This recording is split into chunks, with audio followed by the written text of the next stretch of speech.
a wonderful storyteller as I'm taking the floor. So do I have the blessing of the storyteller? Yes, sir. You can go first. All right. Thank you. Thank you very much for the opportunity. Climate change is a key topic, not just for security, but for the whole humanity. And this is definitely the reason why it has been at the forehead of the various preoccupation of very experts. I'm referring to scientists and people who are at the first line when it comes to anticipating all the various challenges and the catastrophe that might hamper the humanity. And this is why the alert has been raised for us to be more conscious, to take the various steps that will prevent the whole humanity from falling within that context. So the issue of security as far as climate change is connected to it is clear. The question that we are trying to, let's say, address here is how does it affect concretely the human society? You have many aspects, but I'm going to throw the light on two key aspects. The first one is the food security.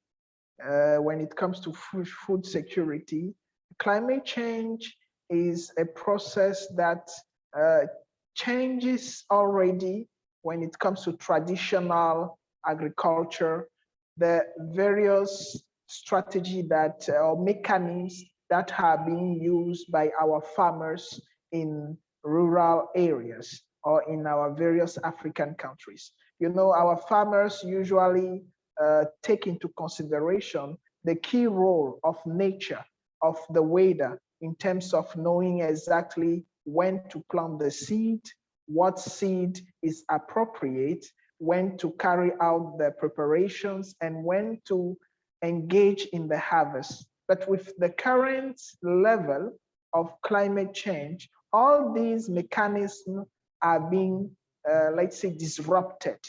So in terms of food security, we are having a serious challenge because of climate change. In terms of the lands, some of the lands are no more appropriate for many different types of, let's say, seeds or species. So this is a real threat to the food security all across Africa and even the world. Aside the natural process of climate change, it is very important to draw the attention on the role of human beings, I mean people. We have been using a lot of intrants and maybe non-appropriate products in terms of farming. And Africa is blessed because we are still having a huge part of the arable lands in Africa, though the effect of that climate change is definitely affecting the nature of those lands. And then I'm going to move to the second point in terms of security challenge, which is the traditional one, uh, the one where we see conflicts coming up, and conflicts are likely to come out on two key issues: the access to water. In few years ahead, I believe the access to quality water and even water will be a serious issue that might lead to conflict. I'm just going to look at a very simple issue in terms of water access and even green pastures. It is the issue of, in French, we call it transhumance, where you have farmers fighting with those who take care of their cows and cattle, and who are always permanently looking for the right environment to feed their cows and cattle, and even to allow them to have access to water. And this transhumance issue has been affecting a whole lot of West African countries in terms of fueling conflicts between farmers and we can call them shepherds. And these are issues of security matters. And when you want to push climate change effect in traditional security matters further, you can realize that most of the groups that are threatening security, state securities currently, called jihadist or terrorist group, usually install themselves in areas that are, let's say, let me say empty in sense of living, areas that are seriously affected by the climate change. So making that areas very not, let's say, it's hard to find the state establishing a life around those specific areas, though those areas are part of the state territory. So these terrorist groups are taking advantage of the climate change and the lack of action in order to create lives around those areas of some states to establish themselves and to conduct their terrorist activities. These are two key aspects in which climate change is indeed affecting and threatening the security in terms of food security or traditional territorial security of various states in Africa and all over the world. I think I will stop there and allow the storyteller to bring in some interesting story about what is happening indeed. Thank you. Thank you so much, Morgan. And before we go on to Antonio, I'm just going to introduce our last speaker, Rabi. Hello, thank you for joining us. I hope all is well. So Rabi is here on behalf of Environment Protect, which is an environment-related organization centered around providing climate mitigation measures and strategies, curbing climate change effects and the protection and conservation of the ecosystems. So thank you so much for joining us. We have already started and we're tackling our first question, which is about how do you think climate change has affected security and development in Africa? So Antonio is going to go, and then afterwards, please feel free to jump in. So Antonio, yes, you're on the Thank you, Leonie. Thank you so much, and good evening to everyone who have been able to join us today. It's actually a great pleasure for me to be here. And being the storyteller, yes, you have this curse, which is also a blessing of looking at situations in terms of narrative. And in the narrative of climate change in Africa, according to the research and all the recent publications on how things have been affected, I'm sure Morgan has really covered most of the examples. So I will just give them an overview from my perspective and what I've read this far. And you can use Morgan's examples to actually illustrate exactly what I'll be talking about. So I will start by giving the context of Africa, our current context in which climate change is being added on as a problem. And then after that, I will discuss on how exactly it's actually Africa has been affected, especially in terms of development and security. So the first thing about the context is that Africa is still on the developmental stage. And this developmental stage, it's crucial because people still worry about food. We'll see bread starting civil unrest in different places, like what happened in Sudan a couple of years ago. And that developmental stage, climate change has stepped in to actually weaken the efforts taken by government and institutions and individuals to advance toward an ideal we have of Africa, especially written, for instance, in the Agenda 2063 by the AU, the SDGs, and other national developmental programs. The next context is African issues and challenges are not really a matter of global priority. We've seen that with COVID, where vaccine was given in different countries, especially developed countries, but Africa was at the back of their mind. You know, Africans, they can wait. That's exactly what it is. And when we take the conversation of climate change on the global perspective, it doesn't really work well for Africans since we're not the priority when it's come to global forums and global discussion and global matters. And the third one is instability and insecurity. It's something that we live with in different parts of Africa, and it's spread across the continent. And on top of that, we have inefficient institutions.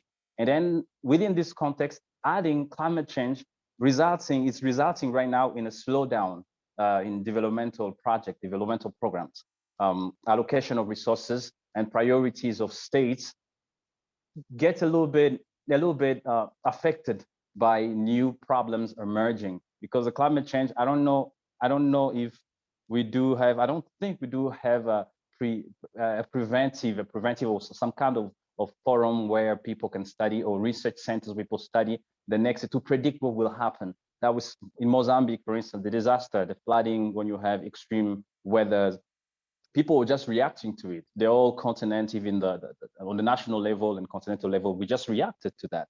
So we can look at South Africa as well. There are many, the problem of water and livestock. Many farmers have like a dilemma if they should kill their animals or let them die by themselves. So it's complicated. So developmental issues that we have in Africa, coupled with climate change, they're making things harder and harder. And then the second one is climate change is bringing us another setup for future conflict. For instance, water, as Morgan has said, the DRC has a huge reserve of water, right? And countries around it, their water is drying. So what will happen in 5 years, 10 years, 15 years, if the DRC doesn't want to share its water because the population also is growing, and they might need to prioritize their own people. So there's a lot of things that will happen in the future due to this conflict of resources, and resources being affected by climate change. And to that, we can also add conflict being commercialized as well. Like we've seen the case, especially in Eastern DRC, where just like extremist group are doing in the Sahel, you'll find them taking hostage certain areas where there's a specific resource and keeping it there. And since we have institutions which are inefficient, and I don't want to say weak, it's difficult to address those issues from the institutional level. And the third one is a limited availability of resources, even for our own developmental problems, and even to end conflicts and to foster activities or programs of peace building. Many problems of Africa have been one second. Many problems of Africa have been, in fact, they're transitioning to being resources. In the 90s, we had identity being an issue, but now resources being an issue, the political scene being an area of contestation for power so that groups can access resources, it's making things complicated. And what could be the way forward? And I think that we'll discuss that next. I don't want to go too fast, but basically that's the context. And that's exactly how I believe climate change is affecting Africa within that context. Thank you so much, Antonio, for that good overview as well as specific examples. One thing I would like to pick up on, but there's no time for a response, but I'll allow you to respond afterwards, is about water wars and I don't want to say exaggeration, but water wars has been something that has been predicted in security for many, many years now. It's not something that is new. And with every, let's say, passing 5 to 10 years, they never actually happen. Not that I want water wars to happen, but I'm just thinking that will we actually ever get to that point? Or is it just like a red herring where people are made to be fearful about something that will actually never happen? But anyways, like I said, I'll let Ravi speak, and then we'll probably get back into the Q&A. So Rabi, please, if you would like to have a response to the question. Okay, thank you so much for having me. I want to thank everyone for attending, and also I'm representing Environment Protect, which is a community-based organization in Kenya, and we are pleased to be here to discuss on how we're going to change Africa in the midst of climate change. So on the question of Africa, the effects of climate change on Africa's security, I think it is very important for us to know that Africa is the least global emitter in the world, but it is the most affected continent when it comes to climate change effects. So I would like to highlight that according to a research done by the United Nations Development Program, it estimates that 1 in every 3 Africans, that is 400 million people, are below poverty lines. So the reason being they're below poverty lines is because one causal effect was climate change. Because the onset of climate change comes in numerous ways, from the destructions of infrastructure, the loss of livelihoods, the crippling of food systems, also the insufficiency of clean water, also sanitation also degrades. So it so happens that we are living in a continent where, in the global south, where we are affected more than the people who are in the developed nations in the global north. And that one is a major mishap, that one we need to address. But when it comes to Africa's security, climate change has really affected Africa in terms of security, because it has promoted climate migrants. So I can give an example of Kenya. If you look, we are closely related to Somalia. Somalia is our neighbor to the east. But due to climate change effects in Somalia, Somalis are forced to come through the border of Kenya and Somalia into Kenya and occupy most of the refugee agencies and hubs in Kenya, meaning they're posing it's like a conflict of interest between resources, land, and also opportunities, because even the Kenyans themselves are in search of these opportunities. So where climate change has brought in the issue of climate migrants, which has not been pleasant in some of the countries in Africa, whether it is in East Africa, West Africa, even South Africa. 2, climate change has also promoted food insecurity, because Africa is a continent that largely depends on agriculture, meaning that everything that we produce comes from our farms. And it is estimated that most African farmers are subsistence farmers, meaning everything that comes from the farm goes to the table. It doesn't go to the market. And if it goes to the market, it is leased. So meaning we highly depend on agriculture for food sufficiency. But now climate change poses a threat of heavy floods, which destroys crops. It also promotes heat waves, which destroys crops. It also promotes severe droughts, which also prevents arable land from replenishing and also providing the produce that needs to provide. So it's also a challenge that also we as policymakers and also as decision makers within the private and also the public space, we need to take note of. Climate change has also brought destruction of livelihoods. This one is in terms of human insecurity. So when livelihoods are threatened, when people's livelihoods are threatened, meaning people's way of earning a day's income, of bringing food to the table is threatened, then now it brings on social unrest. People now rise against each other because one person is able to provide, but the other person is not able to provide. So the person who's not able to provide will come and either cause harm or bring out violence to the person who can be able to provide, in the name of he or she wants to provide for his or her own family. So it has also destroyed livelihoods. It has also crippled economies. And these are referred to Djibouti. Between the period of 2008 to 2011, the drought that was there, it crippled Djibouti's GDP by 3.9% of the GDP lost, meaning livelihoods were lost, unemployment was on a high rate. And it means people could not fend for their families, also cater for their own bills themselves. So one, it has also crippled economies one way or the other. We also saw the floods in Mozambique, what they did. It destroyed infrastructure, critical infrastructure that are supposed to regulate trade, supposed to regulate movement and transport. These are critical to developing an economy, mostly the economies of the global south. So Africa, climate change has brought devastating effects to Africa itself. It has also promoted insecurity in the basis of, due to climate migrants, we have seen the rise of violent extremism in particular countries. So the rise of violent extremism and radicalization is also an insecurity threat to the host nations and also to the sending nations that are sending these migrants who are coming in search of greener pastures. So climate change has really been, on the negative side, it has hampered critical infrastructure that are supposed to build African economies and revolutionize Africa way of relating to the world. But it has also opened avenues. There's also opened avenues for us Africans to think about on how, one, we can address these issues so that, one, we do not hamper the growth of African economies or Africa as a continent is all, because we need to be competitive at the global level.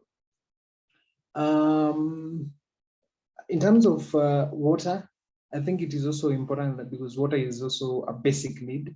So as rightly put by Antonio, who said that in DRC there was a water crisis. So when one area has water, but another area does not have water, people are influenced to move to the areas with water.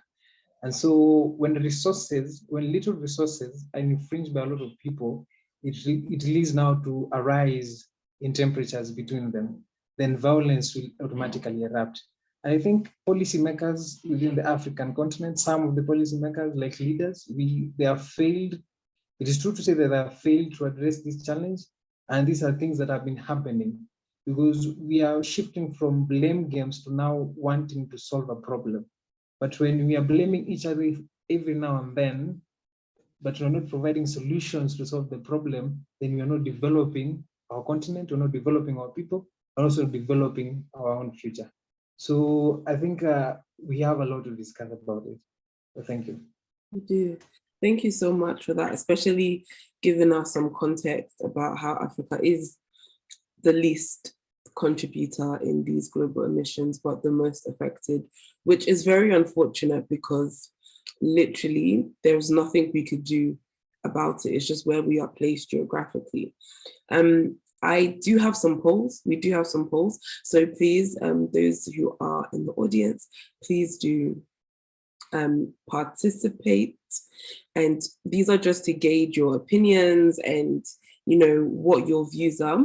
But we're now going to go into the next topic, and I'm going to kind of combine the two so that the speakers can pick and speak around which one they want.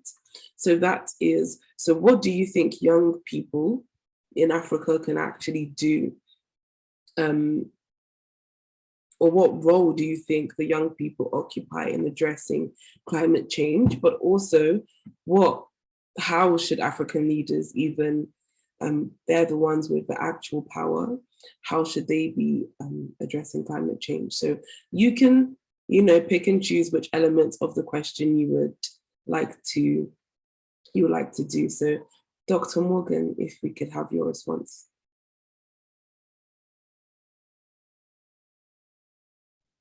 Thank you for the floor once again. I think I would go with the African leaders, though the youth are the leaders right now. So my concern, or what I do believe the African leaders should do, is what most of them are currently already doing. I do not believe that African leaders are not taking the challenge seriously or are not managing African countries to their best, though I believe there is some room for improvement. What are they doing currently that should be encouraged? Is actually the ability to understand that climate change, though it is a priority for the whole humanity, does not stand as a ultimate priority for African countries. And our Rabbi has so well illustrated it. African countries have not contributed that much to the current situation of climate change affecting the life on Earth.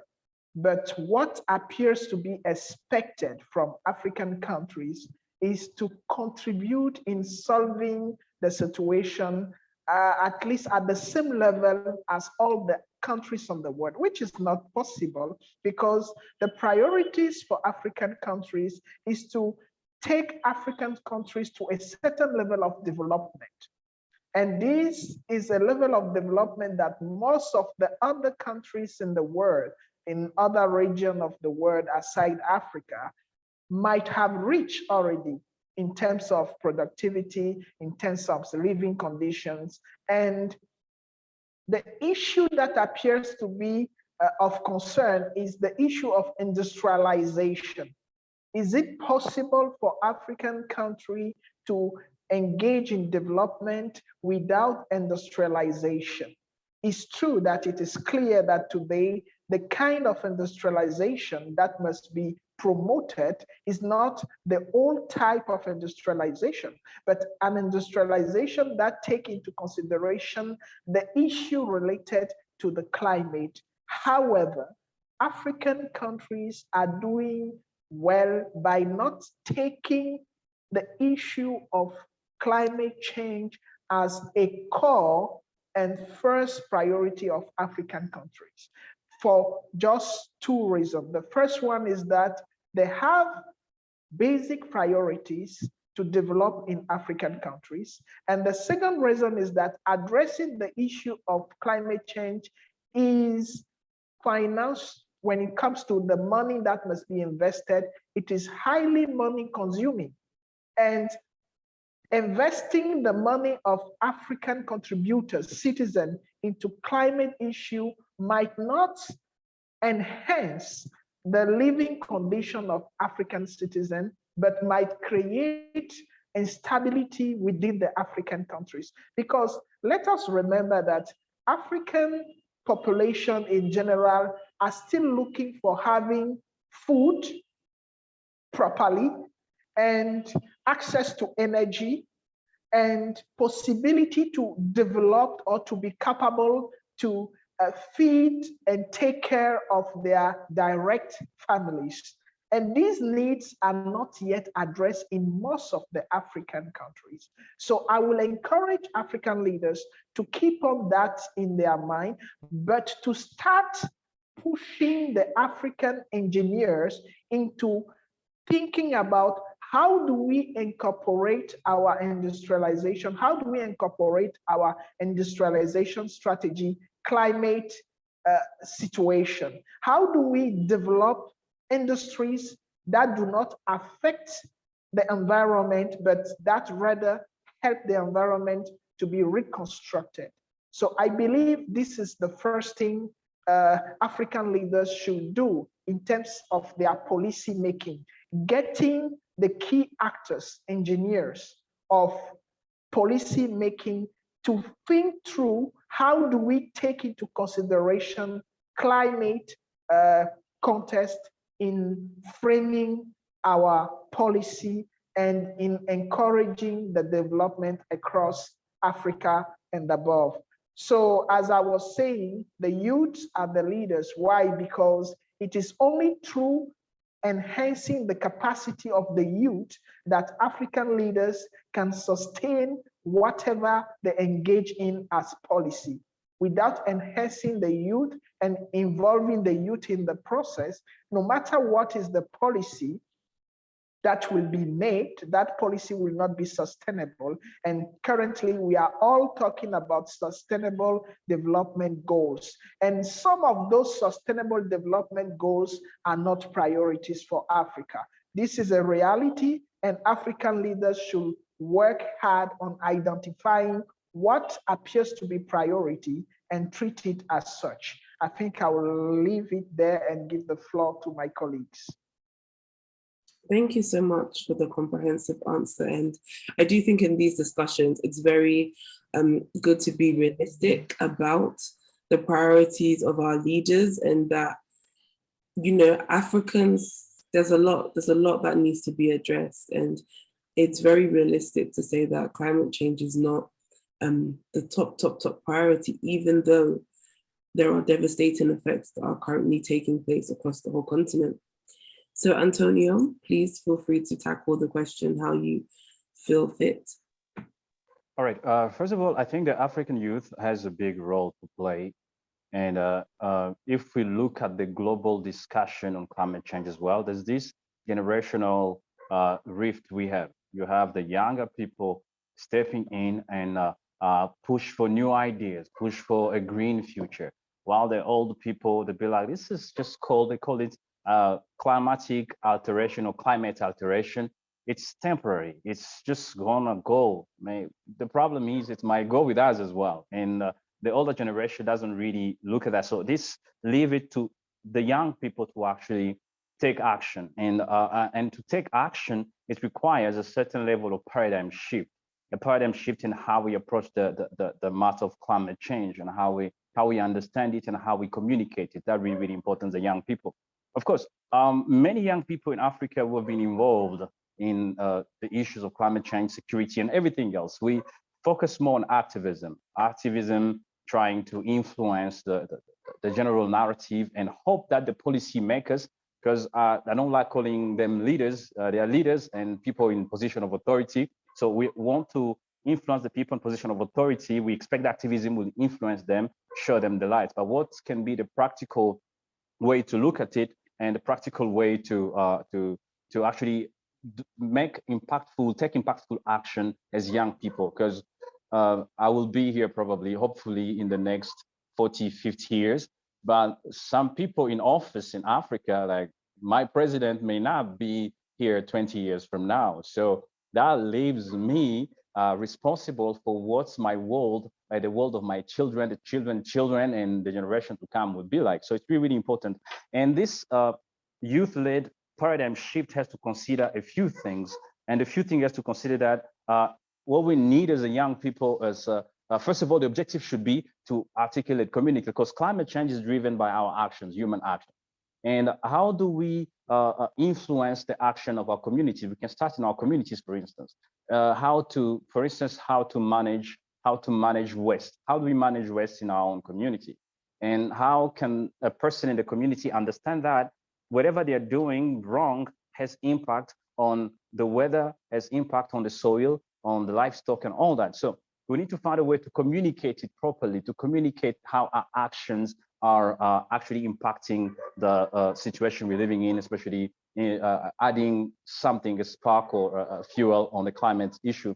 And after that could be, instead of activism, advocacy. Advocacy works better. How can we advocate for new ideas, for greener ways of development? Because it's true, as Morgan has said, Africa, we still need to industrialize. We still need to add value to our product locally. And as it has been done in other countries, that was the problem in the beginning that led to climate change and the climate crisis, basically. So how do we advocate for better ideas, cleaner ideas? And also, how do we act? I think those are the questions that can only be answered once a person understands their context of how climate change is playing out within their context. But on a general level, this paradigm shift I'm talking about, how the youth can actually change their way, their approach to providing solutions, taking action within this context of climate change, will be finding a strategic and innovative approach to problem solving. That would be really, really important. And then the second one would be having an entrepreneurial approach to it as well. Entrepreneurial approach in implementing climate solutions, because the solutions could be there. The solutions have been proposed here and there, and how now do we make them sustainable on their own? How can they sustain themselves? And that's where innovative social entrepreneurship actually can come in. And also taking a bottom-up community-based approach will also help, because the discussion of climate change seems to be happening in the privileged circle like us right now. we are a little bit privileged. We got a little bit of education here and there. So, but the majority of the population in Africa, they don't have the same. They're not exposed to the same knowledge and understanding that we've been exposed to. So, how can we now educate the masses on climate change, those who are not educated? And then also, new things, new ways of doing things always have errors coming with them. So how much room for error and flexibility can we give ourselves to actually do that? Because it's action. And on the side of decision makers as well, we can actually, I believe the people in this forum, they have the tools to actually step in, take over institutions. How does it work in your country? And if you have ideas on how to improve the lives of the people around you in this context of climate change, why not step to the plate and fight for those ideas, fight for new solutions, because the future is ours. Our politicians, they're here today, they'll be gone in 10, 15 years, 20 years max, most of them in Africa, but we'll be here. So how do we start right now, laying the ground for our future, despite the challenges of climate change? And also, as Rabi mentioned, there are positive side of it, because climate change is forcing us to think differently, to be innovative, to find other solution. There's an article I read a couple of years ago about how climate change is affecting businesses in America. You'll find that there's one side of businesses that are really dying, are suffering, and other one are thriving.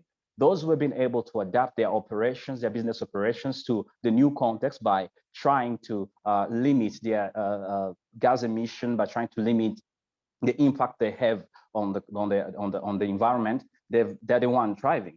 And those ones who have failed to adapt, they decided to still remain traditional, they're the ones dying. So it's a coin with two sides. One side, bad things happening, and the other side, positive things can happen. We can evolve actually by working toward addressing this issue. Thank you so much, Antonio, especially coming from the youth perspective as well. And honestly, it is our responsibility. It sounds so cliche, but it is our responsibility, because we will be the ones who will be living in this planet for the next 40 or 50, 60, 70 years, God willing. And the politicians who are currently in power, they have made an utter mess of things. At least in my country, Ghana, we literally experience floods every year, the same time. Things flood, houses get destroyed in Accra. And the politicians act like they're so confused when it happens the same time every single year, but they never do anything about it. So we really do need to find alternative solutions, because we can't keep going the same way that we have been. So Rabi, please, would you like to share your thoughts on the question as well? Yeah, so I think it is very important for us to understand that the youth they play a central role in us addressing climate change, because we are the generation that we have been left to handle the devastating effects of the climate crisis. I think it is one thing that I want to advocate to the youth is we should not follow all ways, because all ways always do not deliver. I think we should be unique in the way we think, the way we try to develop solutions and also address certain matters. Because when we look back, the climate change effects that we're experiencing now is as a result of the emissions that were there during the days that our parents and our grandparents were alive, or were younger, or like our age now. And so what we are doing is we are taking a huge blame for something that we do not take part of. But as I said earlier, it is not a blame game. It's a matter of finding solutions to the problem that we are facing. I think it is very important the youth actually to be on the forefront of trying to give out solutions of addressing this climate crisis. I'm very happy that in Kenya, we are seeing youth-led organizations, youth-led NGOs, youth-led CBOs, coming together to form self-help groups to tackle the climate crisis. It is not only left for the public sector, it is the government to handle this kind of thing, but also at an individual level, the youths are coming out they see this as a challenge because it is a challenge to the opportunities, it is a challenge to their future, it's a challenge to the generations even that are coming. So if we don't want what we are experiencing for our kids and our grandkids to experience, we need to implement policies. We need to advocate for policies that are climate friendly. The reasons why we have the blue economy and the green economy is because we are more focused on how we are going to build sustainability, because sustainable economies are resilient economies. Sustainable economies are built on resilient societies. And when a society is resilient, we are able to absorb the shocks that will come as a result of the climate crisis. And one thing I want to point out is we cannot solve climate change entirely, because climate change is like conflict. We only reduce it to a manageable level. And so we need to engage in initiatives. People say that we just plant trees. Yeah, but in terms of planting trees, what are we doing to our land? Are we giving our land time to regenerate? Are we giving time to our seas and our oceans and our rivers and our lakes for them to replenish? Because if and every time we are having the same of what we want to provide, yet we are given these things by nature, then sometimes nature also gets tired, and it comes back in form now the climate change. It is very important for us to understand that behind every problem lies a solution, and behind every solution that is an opportunity. It is an opportunity for us as a youth, as a young generation, and putting ideas, policies, advocacy, either at an individual level, either at an organization level, to do something at least to advance ourselves, to advance even the next generation. So that when my kids ask me, what did you do to address the climate crisis, I'm able to answer, I was part of the policy makers, I was part of the decision makers. That the benefits that we're reaping now from the climate, from a good climate with less climate change effects, is because we instituted policies and made laws at a very early level, so that we had the generation that was to come after us in mind. And that is very important. So I think as the youths, apart from being coerced to do these things, I think it is something that we should be willing to do voluntarily, because our future depends on it. The next generation depends on it.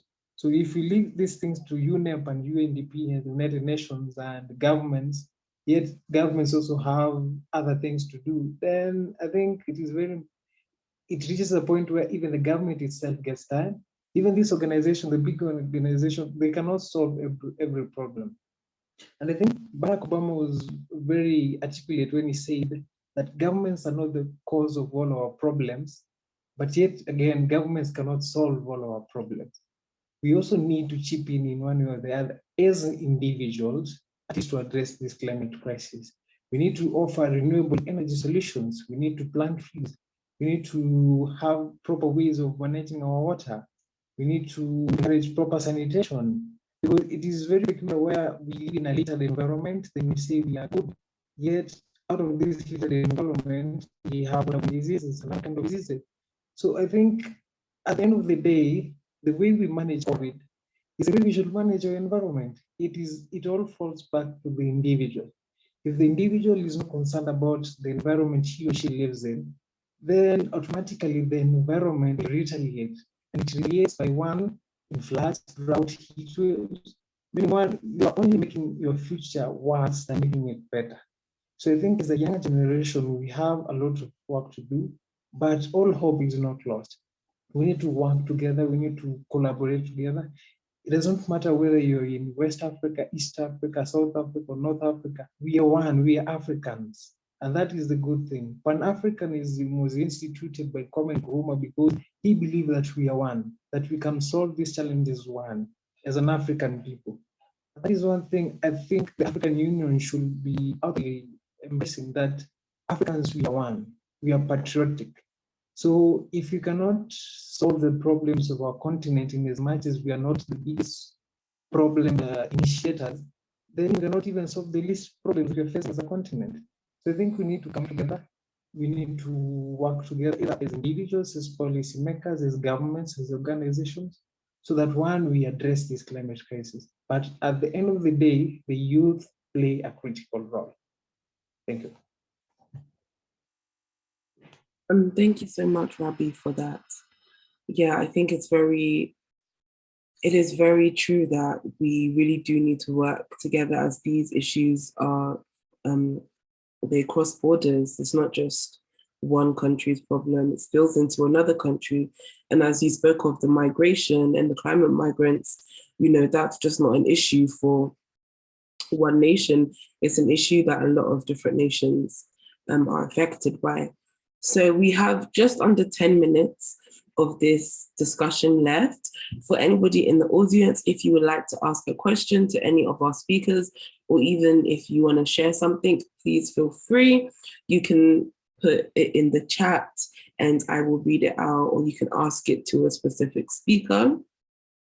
Until, if we do not get to any questions or people feel shy, I'll just share the results of the poll that we had. I think the most interesting question to ask the speakers is question 2.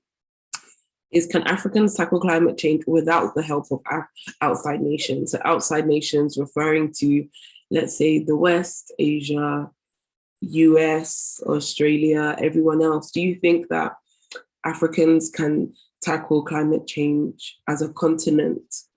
And it's very interesting, the results is kind of split, with 36% saying yes, Africans can tackle climate change without help, but the majority do say no, which is 64%. So if anybody would like to address that specific question.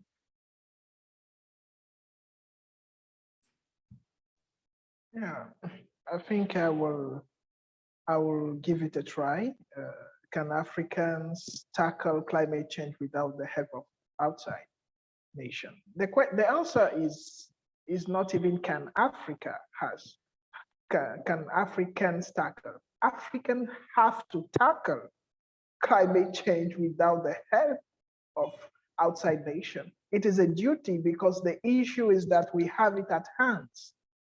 The question, if the question was framed in a way that could Africa, or can Africans overcome the issue of climate change without the outside, the answer is directly no.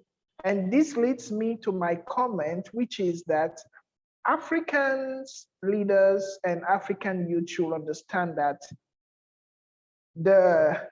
let's say, the challenges or the devastator's nature of climate change is going to grow. I mean, we are going to face a lot of challenges in the days or years ahead related to climate change. Why? Because the outside countries, as we are calling them, appear to not be ready to invest the appropriate amount of money and energy in the issue of climate change. Let us just look at the last gathering that was made around climate change, and let us look at the reason why it wasn't productive.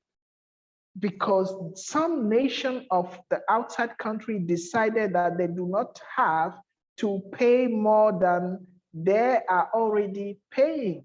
But the let's say paradoxal situation is that we have as sustainable development goals climate change promoted by the United Nations and distributed to most of the African countries and youth, so civil society, to create NGOs to work in line with this. And in Africa, indeed, we have so many NGOs today that are advocating for climate change. The question that I just wonder about is, what are the effects of all those NGOs?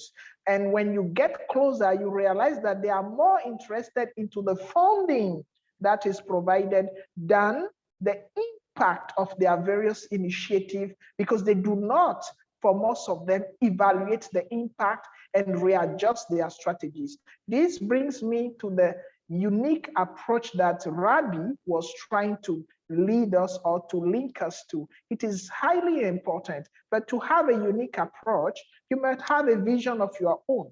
You might have a plan of your own, and you might have a kind of education to prepare yourself to reach those targets. So this is what I think about the question 2. Thank you so much, Doctor. You really touched on something that we could probably have a whole event about, which is about, I would say, the effectiveness of NGOs in Africa. Because you're right, people are making money, and a lot of them are not Africans. But we'll leave that for another day, another event. We do have a comment from Latifa, who said that I can comment that it is yes. The issue is that there is no priority in relation to climate change and goodwill, in reference to question number 2. So as we have about, and another comment saying that when relating to the West, USA, etc., it becomes an issue of personal interest and what is in it for me. That is true. Africa usually only becomes important to outsiders when it's in relation to how much they can extract. But when it's to, I guess, save or protect, then the interest kind of declines. So we have literally 2 minutes left. So I'm just going to say thank you, everyone, for coming and participating. Thank you to our speakers as well, who have shared great insights and knowledge from their expertise. I will allow them to just have a few seconds if they have any final words they want to say or any final things that they want to leave with us. So I will give you the time to do that now. So Rabi, if you could go first, any final words for us? Okay, thank you for this platform. Thank you for the discussion. On behalf of Environment Protect, I think our members are here, but due to time, I think I will not introduce them, but thank you for hosting them. I think the last thing I want to leave before we end the meeting was, I think no nation can stand alone and no continent can stand alone. So in the midst of this climate crisis, it affects everyone within the world. And that is why at the beginning of the discussion, I said, it's not a matter of blaming who for this crisis. It is a matter of what solutions are we developing, either at the local level, at the regional level, and also at the international level. I think it is very important for international relations and diplomacy for us to engage with the outside world, that we should not be confined inside a particular cocoon in the name of one, we are addressing our challenges, yet this challenge is also being experienced elsewhere. I think it is very important for us, in as much as we engage within ourselves as African nations, we also engage with the outside world. We get their input.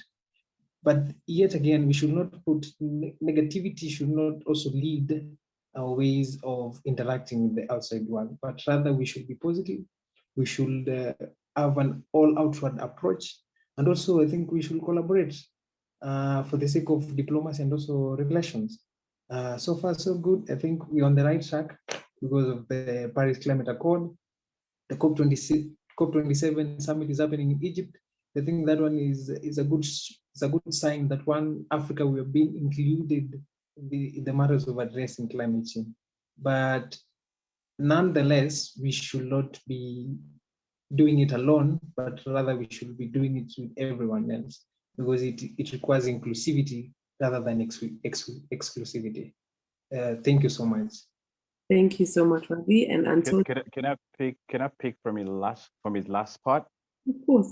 Yeah, as doing with everybody else, just ideas that I'm having right now could take having a common front. I'm just adding to what you said. Having a common front for a better negotiating power within international forum, because as you said, we already have ongoing discussion. What's Africa? What's the contribution of Africa to the discussion? What are we gaining from those discussions? So having a common front, which we hardly have as an African Union, as SADC, as ESC, all these organizations, we hardly have a common front. And then the next one would be implementing, like putting together tracking mechanism, because all these disasters, they are happening and we are just being surprised as if we never saw them coming. And we know there will be more that will come. So how do we have an African tracking mechanism or tracking mechanisms on the continental and national levels that will help us predict what will happen? And the last point will be really finding our place within the global market economy. That will definitely help us, especially if we want to negotiate from a place of strength. And I have examples to give, but I think for the interest of time, I'll just stop right there and let the people think about it. Thank you so much, Antonio. And lastly, Dr. Morgan, is there anything you would like to add as your final words? Well, I'm just going to thank you again and thank everybody here. And the last thing I will also add is that I would love if we can turn our discussion into action. We should explore that angle. When we come together here, we bring out ideas. If there is any kind of initiative we can take in the sense or in line with whatever discussion we've had, it's going to be wonderful. This is my second discussion, and I'm always enjoying the wonderful mind and brain that we are having, the outcome of those discussions. So this is just a thought, and I believe that Leonie, as the leader of the network, will come out with something amazing for us. Thank you. Thank you so much, Doctor. So yes, thank you everyone for joining us. Thank you for your participation, and a big, big thank you to our speakers who have shared some great insights and some great knowledge as well. Please do look in the chat. You can follow us on social media. You can join our WhatsApp group. Antonio, any of the examples you have, please feel free to post them in the WhatsApp group as well. And I think, Dr. Morgan, the organization Rabi is representing is a great initiative as well that you should look into if you are looking to support youth-led solutions to environmental problems. So I hope you all have a great evening wherever you are. And actually, we are having another event next month, which is going to be about migration, since June is Refugee and Migration Month. So hopefully we will see you there. And yeah, thank you so much, everyone, for joining us.